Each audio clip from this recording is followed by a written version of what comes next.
नियत कितीही चांगली असू द्या, ही दुनिया आपल्या देखाव्यावरून आपली किंमत ठरवत असते.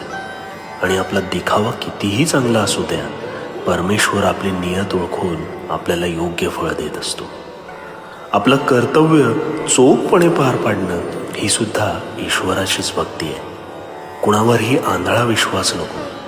जोपर्यंत आम्ही आहे तोपर्यंत कोणीही तुमचं काहीच वाकडं करू शकत नाही.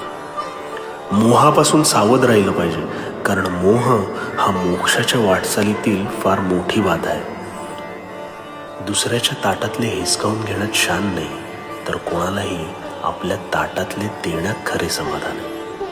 हिसकावून घेणारा हा कधीच सुखी होत नाही आणि वाटून खाणारा कधीच दुःखी होत नाही. दुसऱ्यांचं ऐका, पण आचरणात आणण्यापूर्वी त्याला आपल्या बुद्धीच्या कसोटीवर तोला. विवेकाने त्या सल्ल्याची पारख करा. त्याआधी काहीच आचरणात आणू नका. आणि हो, तू कोणालाही कधीच फसवू नकोस, म्हणजे मी तुझी फसवणूक कधीच होऊ देणार नाही. कारण भिवू नकोस, मी तुझ्या पाठीशी. भिवू नकोस, मी तुझ्या पाठीशी.